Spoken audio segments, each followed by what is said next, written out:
Tonight, the new poll just out and the major concerns surrounding President Biden's 2024 campaign.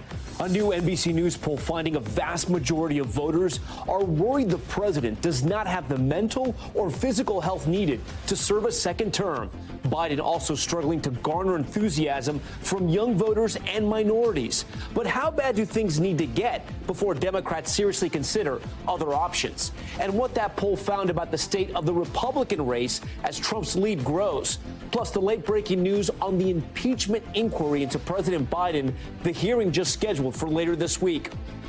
Pressure to resign, a growing number of Democrats calling on Senator Bob Menendez to resign after he was federally charged in a bribery scheme. Why the senator is claiming his Cuban heritage is the reason he was keeping wads of cash in his home. And the shot fellow Democratic Senator John Fetterman is taking at his colleague tonight. State of emergency. The mayor of New Orleans sounding the alarm, warning salt water will soon contaminate the city's drinking water. The problem on the Mississippi River fueling the danger and the drastic measures being taken to preserve the city's supply. Flood dangers. The remnants of Tropical Storm Ophelia still pounding the East Coast. How soon that storm moves out. Plus an atmospheric river taking aim at the West Coast. Bill Caron's tracking it all. Plus crisis at the border, the staggering new numbers, a record-breaking 300,000 migrants crossing the U.S.-Mexico border in 1 month alone. Families with young children crawling through barbed wire to get in, the difficult images coming in, and the plea from local leaders tonight.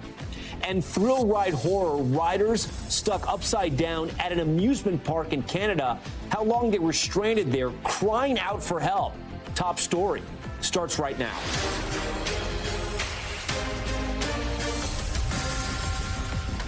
And good evening. We are following several major political headlines tonight on Top Story. And we want to begin first with that new NBC News poll spelling trouble ahead for President Biden. The major takeaway for us that caught our attention, 74% of registered voters saying they have either major or moderate concerns that the president is not mentally or physically healthy enough to serve a second term. President Biden, who already holds the distinction of being the oldest president ever elected at 77 years old, now 80. He would be 82 years old on Inauguration Day if he were to secure a second term. The second reason for concern tonight is this: an overall lack of enthusiasm among demographics that are key to a Biden victory, and those are young voters and minorities. Just 38% of young voters tell us they have a high enthusiasm for the 2024 election, and just 53% of black voters and 51% of Latino voters say the same. We'll put those numbers into perspective later on. And those are voters Biden is going to need to take on former President Trump, who in poll after poll continues to hold a commanding lead over his primary opponents. We will dive much deeper into the numbers on both ends of the political spectrum in a moment. But first, NBC White House correspondent Gabe Gutierrez leads us off. Hello, hello, hello.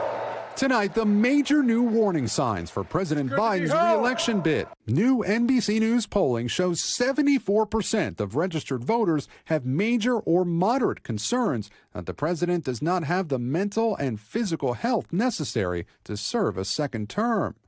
It comes as the administration's opponents raise questions about the 80-year-old commander-in-chief's fitness to serve after a string of incidents.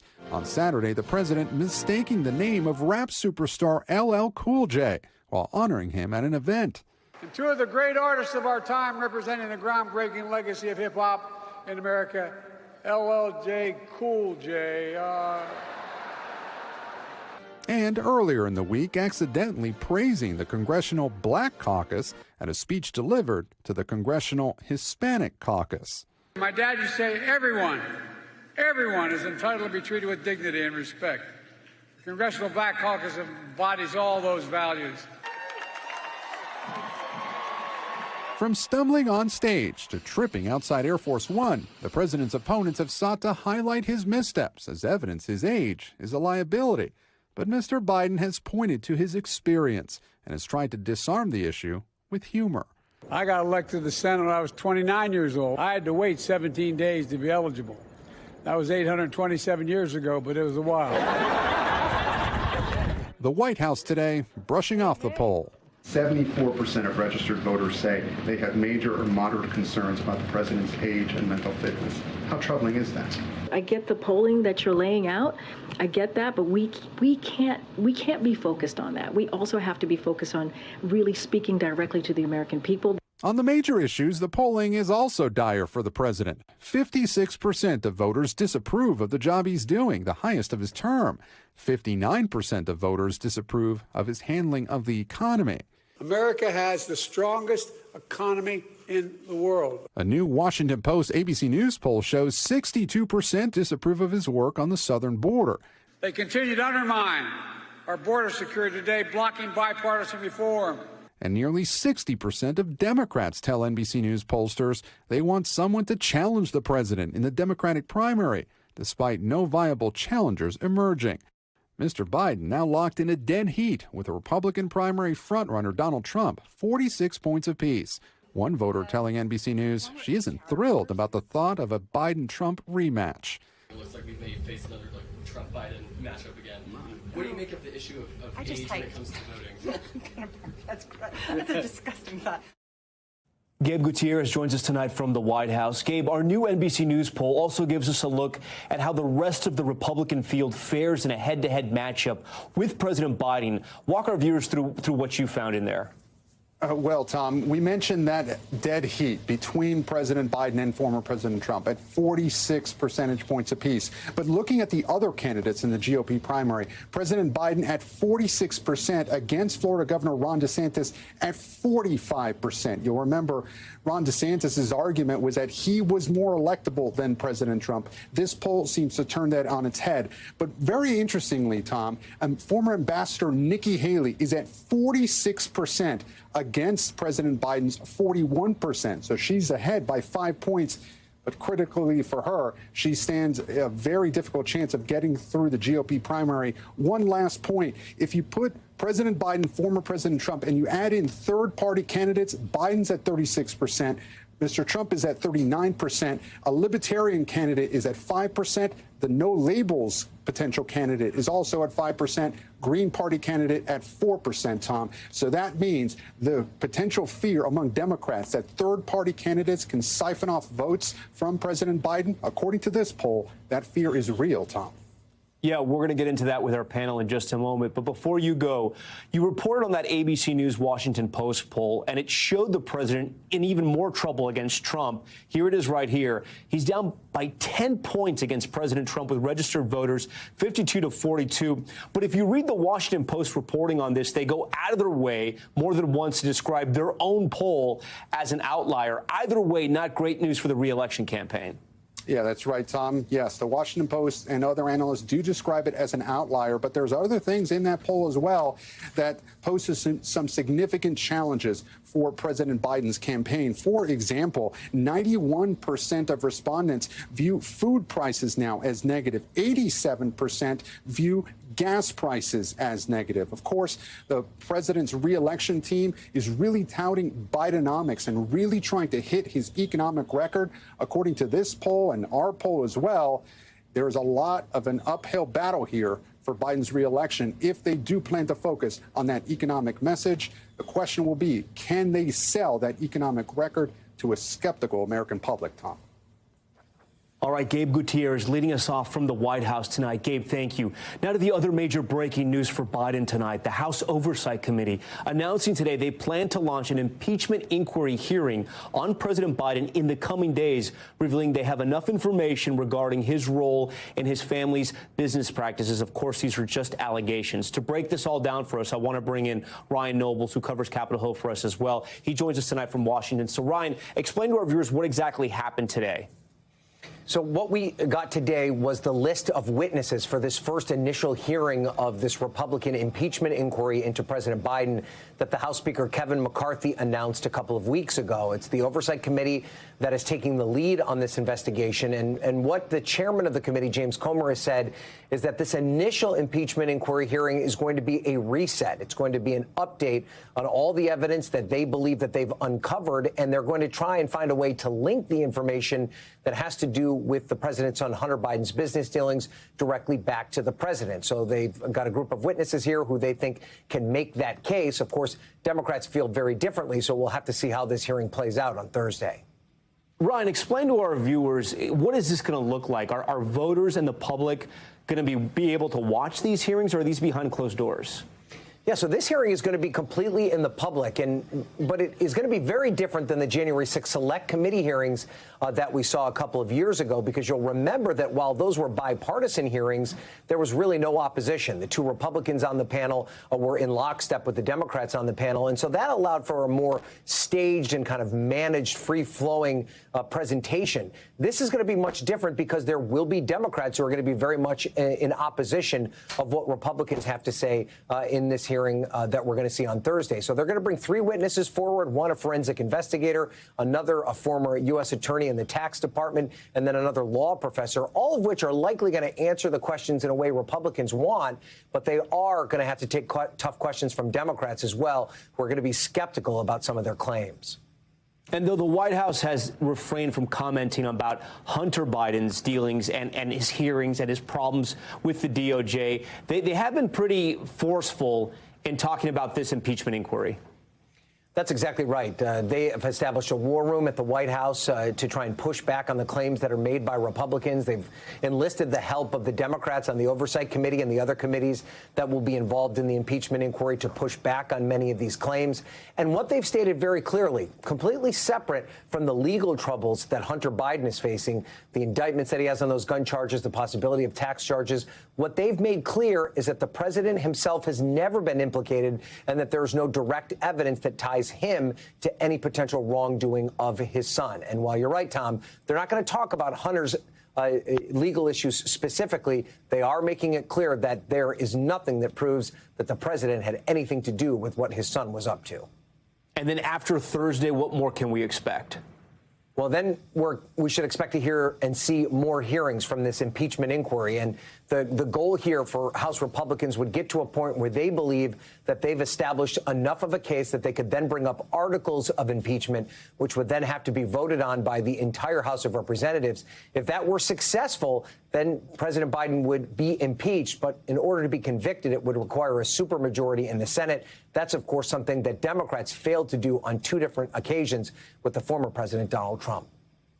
Ryan Nobles for us on that breaking news out of Capitol Hill. Ryan, we appreciate it. Now to power and politics and more on the state of the 2024 race. I want to bring in Democratic strategist Amisha Cross and senior advisor to the Romney-Ryan presidential campaign and founder of the Sheridan Group, Kevin Sheridan.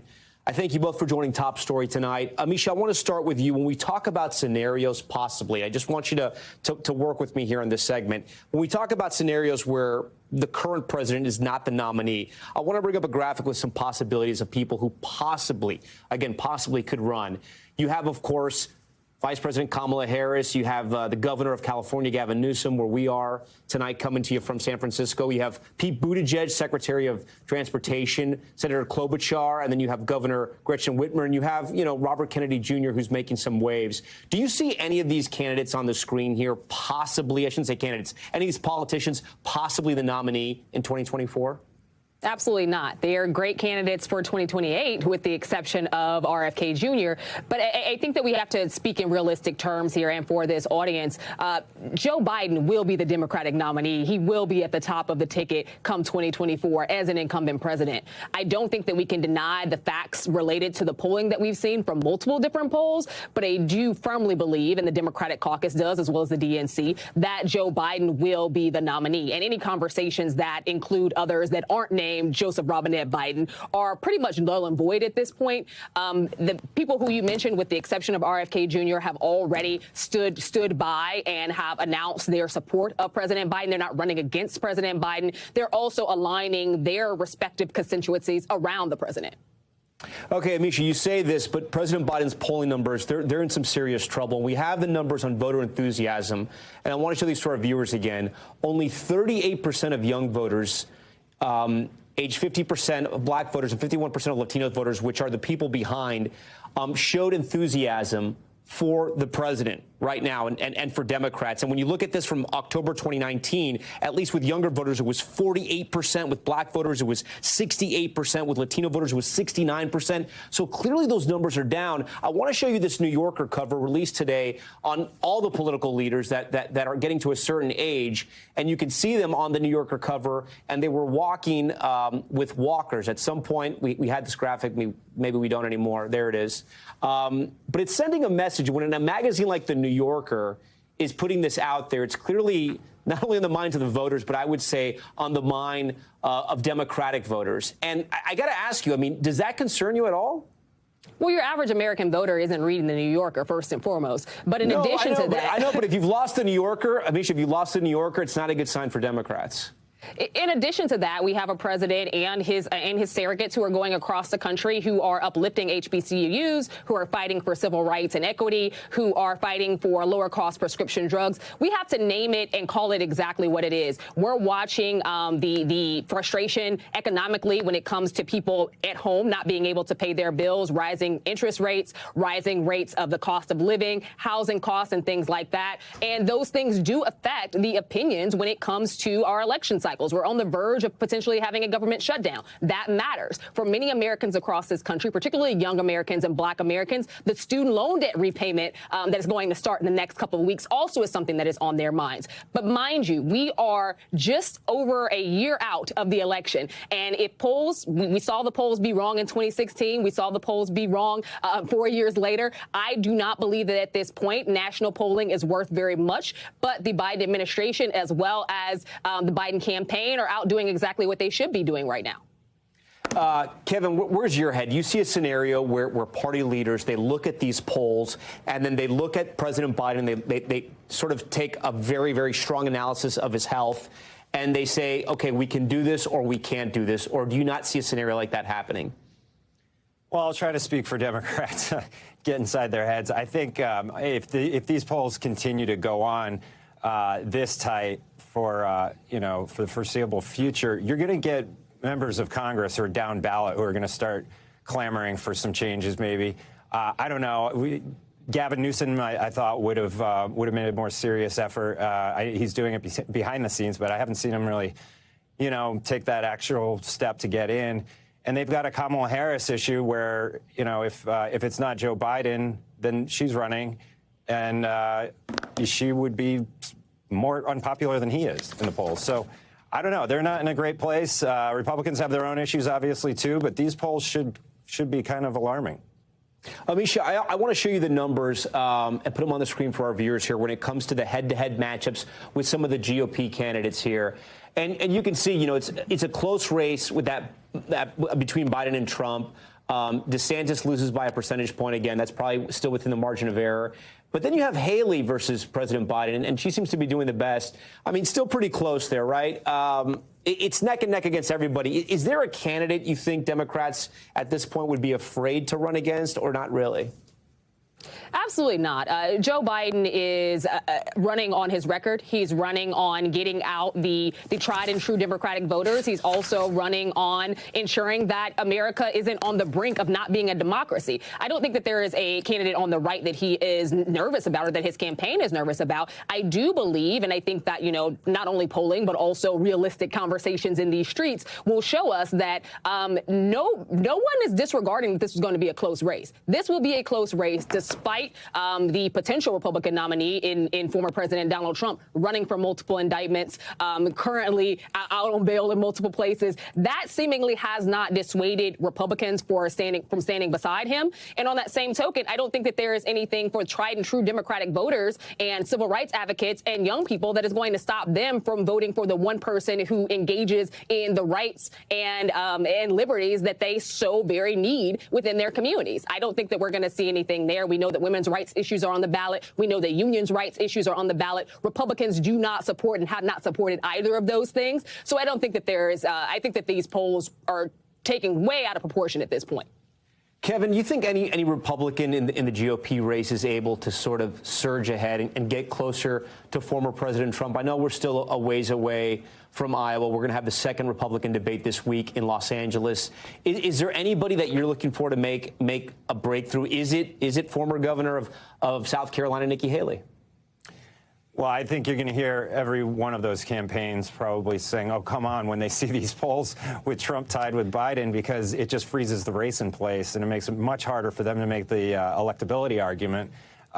So that's really a tough thing for them to do. They've got a big debate coming up. Again, Trump is now more likely not to get into the debates if he's seen way ahead and if he's seen tied with Joe Biden. So what do you do if you're another candidate to try and stand out? Nikki Haley did the best that you could do last time by having a pretty clean debate and really shining.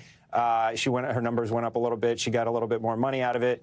Somebody's going to have to really paradigm shift the race, in one of these debates and do something that's so remarkable that it takes, the party by storm and can turn it around. But so far there's been just nothing they can do to get out of the way of Trump. All right, Kevin and Amisha, we appreciate your time. Thanks so much for joining Top Story and this discussion here on a Monday night. From the White House to the Senate now, 3 days after he was indicted on bribery charges, New Jersey Senator Bob Menendez said today he has no intention of stepping down as he faces what he calls the biggest fight yet. Chief Justice contributor Jonathan Jeans has the latest details. Senator, do you think... A defiant Senator Bob Menendez walked in to face a crush of cameras as an accused criminal. When all the facts are presented, not only will I be exonerated, but I still will be the New Jersey's senior senator. Slamming prosecutors' case. The allegations leveled against me are just that, allegations. Allegations of an illegal bribery scheme. According to the indictment, the New Jersey Democrat and his wife took gold bars, a Mercedes, and piles of cash to help 3 New Jersey businessmen and the Egyptian government. Menendez explaining the nearly $500,000 in cash prosecutors found stuffed in his jacket pockets and elsewhere around his home this way. For 30 years, I have withdrawn thousands of dollars in cash from my personal savings account, which I have kept for emergencies and because of the history of my family facing confiscation in Cuba. His Democratic colleague, Senator John Fetterman, posting in response, "We have an extra flashlight for our home emergencies." Menendez made no mention of the gold bars or the Mercedes. The indictment says the couple also accepted in bribes. And as for allegations he passed sensitive information to the Egyptian government, my record is clear and consistent in holding Egypt accountable. President Biden has not weighed in, but top New Jersey politicians, including the governor and some members of Congress, are calling on him to step down, along now with a well-known New York Democrat. The situation is quite unfortunate, but I do believe that it is in the best interests for Senator Menendez to resign in this moment. Ohio Senator Sherrod Brown, now the second Democrat to call on Menendez to resign. And New Jersey Congressman Andy Kim now says he will run in a primary against Menendez. This as the senator, his wife, and their co-defendants are all due in court Wednesday and will plead not guilty. Tom? Okay, Jonathan, we thank you for that. We want to stay on Capitol Hill and the government shutdown and the showdown over it. Congress inching towards the Saturday deadline to pass a stopgap funding bill with little progress so far. NBC's Garrett Haake is following this one for us. At a Washington warehouse, volunteers are preparing for the practical impact of the political impasse looming 5 miles south on Capitol Hill. We know that when budgets are stretched, food is the first thing to go. The Capital Area Food Bank is now planning for a possible surge of 100,000 people in the D.C. region needing food assistance soon if the government shuts down this weekend. Think about the cleaning crews, the food service, those who have food trucks outside of, government buildings and offices. A shutdown would divide some 4 million federal employees nationwide into 2 groups. Essential workers, including active duty military, Border Patrol, and air traffic controllers, expected to keep reporting for work. And furloughed workers, simply sent home. Neither would see a paycheck until the government reopens. We're doing a lot of belt tightening. Wisconsin's Social Security claims specialist and single mom, Jessica LaPointe, expects to work without pay. This has to be hard to discuss with your family. Yeah, I have an 11-year-old son who has been asking to go to Disney World for most of his life. We're looking at having to postpone that trip in order to just stay afloat during this unknown period. A shutdown would also slow services like food safety inspections and applications for passports and small business loans. The White House claims 10,000 kids would immediately lose access to Head Start, and funding for WIC, a nutrition program that helps low-income women and young children, would dry up within days. Members of Congress, who will continue to be paid, have until midnight Saturday to strike a deal. I never quit, even when the time runs out, so we'll get it done. Garrett Haake joins us tonight from Capitol Hill. Garrett, you covered these before. What does your gut tell you about when a deal will happen? And if not, what's the timeline looking like? Well, Tom, I think it's far more likely that one of these plans that's cooking in the House or Senate will be used to get us out of a shutdown rather than keep us out of a shutdown. The Senate plan is bipartisan, which means it's more likely to ultimately get across the finish line. But the Senate is slow. And even if they're able to get the votes they need lined up when they get back into town tomorrow, I think we're looking at a situation where we could easily tip into a shutdown over the weekend. And only then would there be enough pressure to land us where we probably were always going to land, on a bipartisan vote to fund the government for some short-term period of time, likely with the Senate jamming the House. It is a tale as old as time in Washington. Garrett Haake first. Garrett, we thank you for that. Now to the growing emergency surrounding the New Orleans drinking water supply. The mayor has declared a state of emergency as officials scramble to stop a saltwater invasion that could contaminate the drinking water. NBC's Blaine Alexander is in New Orleans with more. Along the banks of the mighty Mississippi River, a summer of extreme heat and little rain has left its mark. The Mississippi River is forecasted to reach historic lows over the next several weeks. Which means the sole source of drinking water for southern Louisiana, including New Orleans, is running low.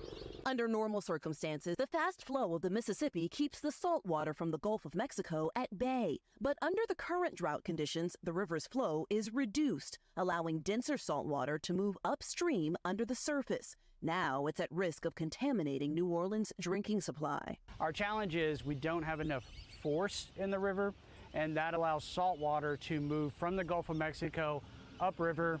When unimpeded, it can move as far as New Orleans and Baton Rouge. Officials say right now, water in New Orleans is safe to drink, but they're fighting to keep it that way. That includes raising a 25-foot underwater barrier called a sill to slow the flow of that salt water upstream. Our initial estimate that this construction will take approximately 24 days, and our expectation is that the performance of the augmented sill will delay the upriver progression of salt water by 10 to 15 days. It also means shipping in fresh water by the tens of millions of gallons each day to mix with the salt water in hopes of reducing the saline content. So we'll grab fresh water from upriver where we don't see effects of the saltwater intrusion, and we will bring it down and deliver it to the impacted water intake facilities. Further downriver, in smaller communities, the impacts are already being felt. Officials in Plaquemines Parish have issued a drinking water alert. I happen to be one who believes in the power of prayer. I'm going to ask for people to pray for rain. And officials stress that here in New Orleans, there's no need for residents to go out and stock up on bottled water. Now, the saltwater invasion is projected to hit this area late next month, but officials hope that that's enough time to keep it at bay. Tom? Okay, Blaine, thank you for that. Now to the forecast, and the remnants of Tropical Storm Ophelia still slamming New England after the storm brought heavy rainfall and coastal flooding to the East Coast over the weekend. And tonight, the Pacific Northwest experiencing its first atmospheric river event of the season. Let's get right to NBC News meteorologist Bill Karen. So, Bill, will the Northeast get any relief from Ophelia soon? I know it's completely soaked. Hey, it's been 3 days in a row. Clouds and rain nonstop. It's still raining in many areas. A lot of drizzle. Airports are at 90-minute delays for all the New York airports. Boston, Logan is about an hour. Unfortunately, even tomorrow morning, still some clouds and drizzle. That onshore flow keeping it kind of cool and damp all through the Jersey coastline, the mid-Atlantic. It may not be till Wednesday, Tom, until a lot of people see the sun for the first time in days. And do we know what's the latest on that atmospheric river we were talking about earlier? Yeah, when we have El Niños in the wintertime, usually it's associated with flooding and, heavy snow and gusty winds that do damage. But in this case, this is a beneficial atmospheric river. This huge storm off the coastline of Canada, British Columbia, that's going to draw all this moisture, this atmospheric river off the Pacific and bring in rain. Now, this is the drought map. We have extreme drought conditions in the Cascades here in areas of Oregon and Washington state. So this is helpful rain. This puts an end to the threat of wildfires in this region, too. So the heaviest rain will be moving in tomorrow afternoon and evening in the northwest, Tom. But again, mostly beneficial besides the travel impacts. And then, Bill, before you go, for those of us that check the National Hurricane website daily, I know there's a couple things out there in the Atlantic, one in the Gulf. Anything we should be worried about? Well, yeah, I mean, this is still the peak month of the hurricane season. So this shows you the climatology. This is the peak first week of September. So we're right here. So we're still in the heart of the season where we can get big, huge, damaging storms. We have a couple areas of interest out there. Philippe is out here in the middle of the Atlantic. That's going to harmlessly turn out to sea. We have an area of interest in the Gulf of Mexico, but Hurricane Center says a 0% chance that that's going to develop. So as of now, Tom, there is nothing threatening not only the U.S., but any land areas in the next 7 days. We'll take it because that brings us into October. Yeah, that is a forecast we will definitely take. Bill, we appreciate it. All right, we thank Matt Bradley for that, and we appreciate all his reporting. When we come back, we'll have the latest on the crisis at the southern border, a record number of migrants crossing into the U.S., families with young children crawling through the barbed wire fence. We'll have a full report from Texas next.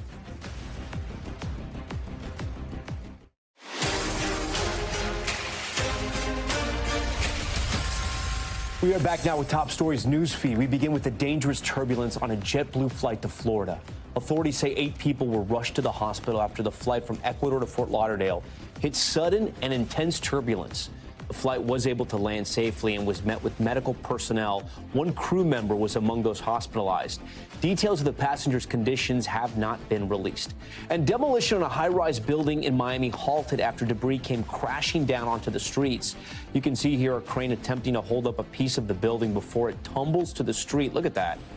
Narrowly missing a car. Authorities on scene urging residents to stay away. The city is holding an emergency meeting tonight to determine the future of that project. And police in L.A. searching for a stolen 250-pound Buddha worth $1.5 million. It's tough to make out here, so look closely, but authorities say the surveillance video shows the heist in progress at an art gallery in the middle of the night. The thief breaking into the entranceway through the driveway and using a dolly to cart off the statue. The bronze Buddha is from Japan's Edo period, meaning it could be nearly 400 years old. Okay, now to the Americas and the ongoing migrant crisis at the southern border. The Department of Homeland Security confirming illegal crossings reached record highs this weekend. Border agents overwhelmed and shelters overflowing. The mayor of El Paso saying tonight they're at a breaking point. NBC's Julia Ainsley is in Eagle Pass, Texas, with the very latest. Tonight, the border crisis up close. Our cameras there as this group of hundreds of migrants illegally crossed the Rio Grande into Eagle Pass, Texas. Border Patrol removing razor wire installed by Texas Governor Greg Abbott. Behind me, you have Border Patrol coming in to rescue some of these migrants carrying young children to try to keep them from crossing here and getting cut on this dangerous wire. Border Patrol says the wire can pose a humanitarian and drowning risk. Federal agents start cutting the wire, allowing the migrants to enter the U.S. Most of these migrants are from Venezuela, headed for cities throughout the country. We meet this family with a 6-year-old son who just got his arm on the wire. What we've gone through on this journey, it's not worth it, he tells us. Why do you say that? What happened? Deaths along the way, blackmail, they rob us, they kidnap us, he said. This young woman says she was sexually assaulted and extorted in Mexico. They gather with hundreds of migrants under this bridge. DHS officials tell us most migrants illegally crossing the border are processed and released into the U.S. We've just learned in August over 300,000 migrants crossed the border, the highest monthly total ever. In just the last 24 hours, over 11,000 migrants were encountered by Customs and Border Protection. The mayor of El Paso sounding the alarm. And we have come to what we look at a breaking point right now. Republican Texas Congressman Austin Pfluger blames Biden border policies for encouraging more migrants to come. The president needs to close the border. He needs to do the right thing. Stop abandoning us. This is not normal. And with that, Julia Ainsley joins Top Story tonight from Eagle Pass. Julia, we were there last week. We saw this surge, and yet it's still ongoing. It hasn't stopped. Are there any signs that it's going to slow down?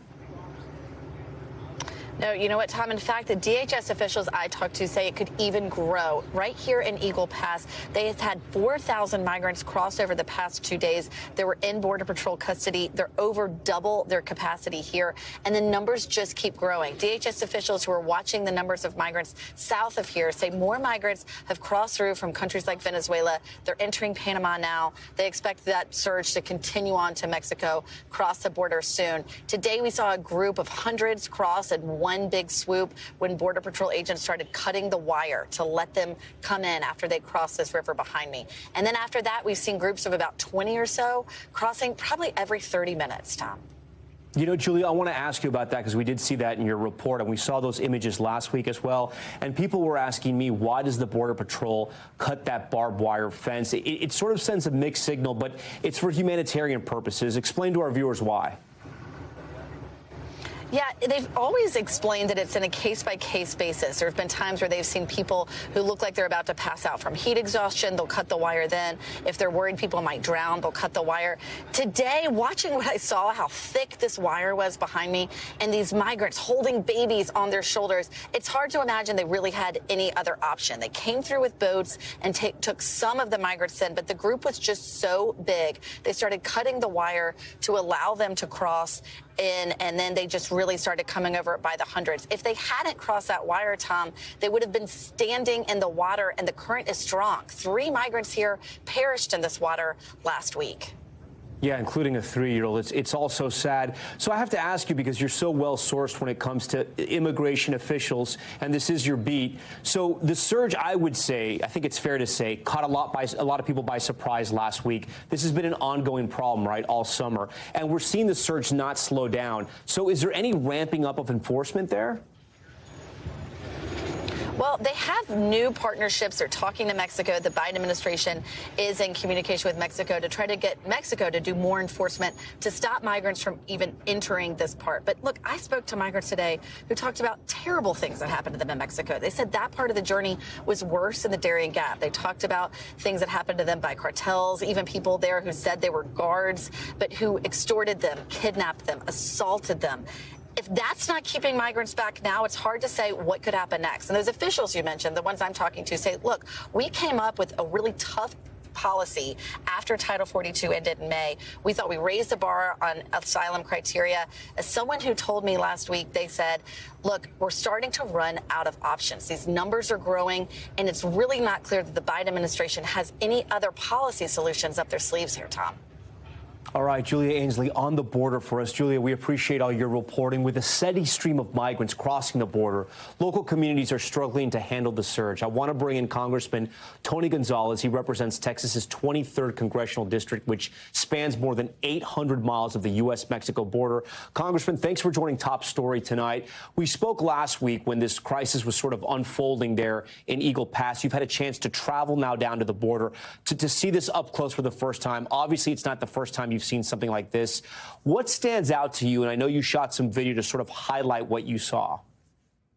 Yeah, Tom, thank you for having me. And I represent 2/3 of the Texas-Mexico border, over 800 miles. This isn't a new topic to me, but this is the worst I have seen it yet, and that's saying quite a bit. Let's talk a little bit about the problem. Actually, before that, the middle of the river is where the Mexico-U.S. border is. So anytime they've made it to the shore, they're already in U.S. soil. It's why you see Border Patrol cutting the fence, because they've already entered the country illegally. On Friday, I visited the processing center there in Eagle Pass. The video that you just showed, that in that processing center, it has a capacity of 1,000 people.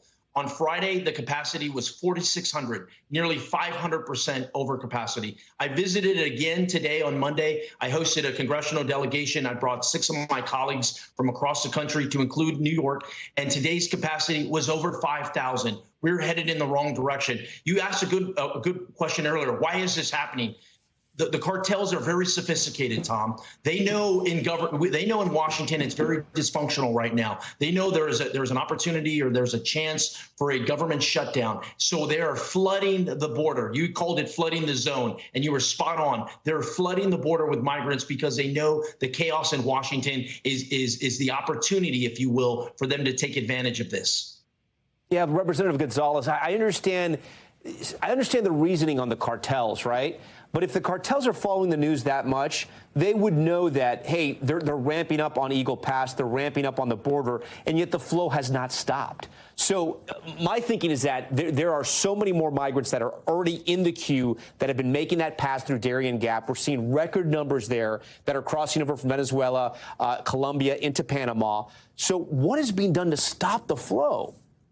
You're spot on. You can't just turn it on and turn it off. And I mentioned the numbers in Eagle Pass in El Paso, 800 miles away, which is also in my district. The numbers are even worse. There's over 11,000 people that are in custody in processing centers throughout there. So the numbers are even worse. How do we get out of this? Let's talk about some solutions. The solution is putting the border a priority. And essentially, there has to be some repercussions for people that come over illegally. And that starts with the Biden administration surging immigration judges to the border. That way, these people can get their cases heard in days, not years. And if you do not qualify for asylum, you don't get sent to New York. You get sent back to your country of origin. The other piece of it, too, is we have to pass a budget. If we pass a budget and we all, Democrats and Republicans, make border security and this migration crisis a priority, that sends a clear message to the cartel and others that we mean business.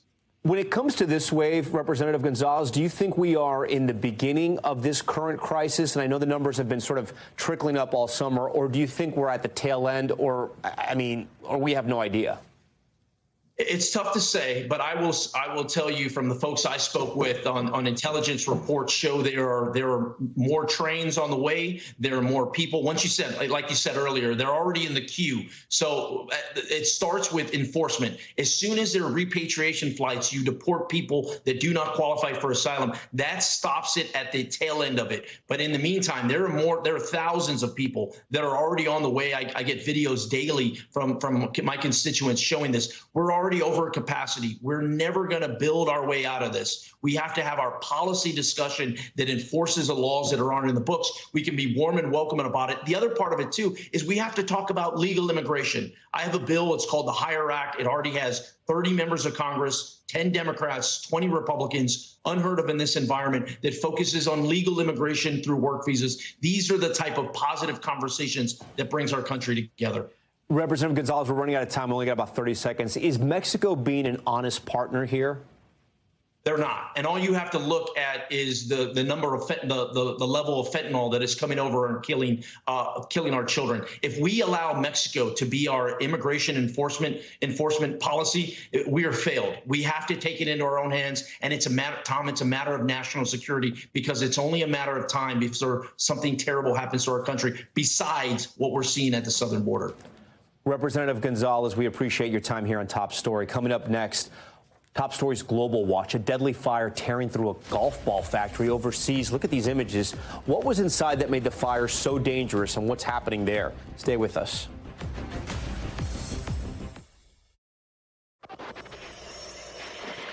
Time now to get a check of what's happening around the world. So that means it's time for Top Story's Global Watch. We begin with a deadly fire at a factory in southern Taiwan. At least 9 people killed and 100 more injured as a massive fire tore through a golf ball factory over the weekend. Tonight, Taiwanese authorities fining the manufacturer $75,000 for storing 30 times the legal limit of hazardous materials inside, as they also weigh criminal charges. In Canada, terrifying moments at a popular amusement park. Take a look at this video. It shows dozens of riders stranded upside down 75 feet in the air when a ride called the Lumberjack got stuck at the Wonderland amusement park in Ontario. Some riders yelling out for help as they were stuck there for, get this, more than 30 minutes. At least 2 people treated for chest pain, though they are expected to be okay. An investigation is underway.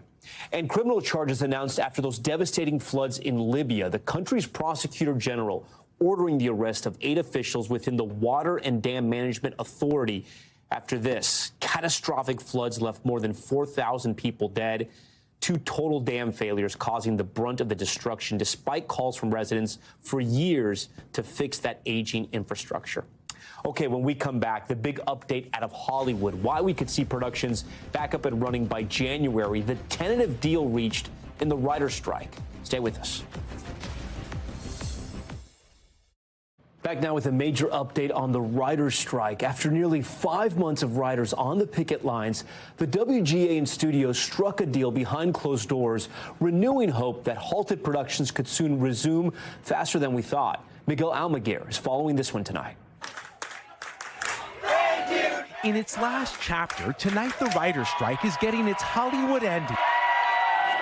After nearly 5 months on the picket line, a tentative deal between the Writers Guild and the alliance that represents major studios means a big step towards resuming stalled productions. But the deal is still private, as the WGA tells members. Though we are eager to share the details of what has been achieved with you, we cannot do that until the last I is dotted. It's expected that'll happen very quickly, but I am hearing from people who have seen what the deal is and people who have heard what the deal is. They're very happy.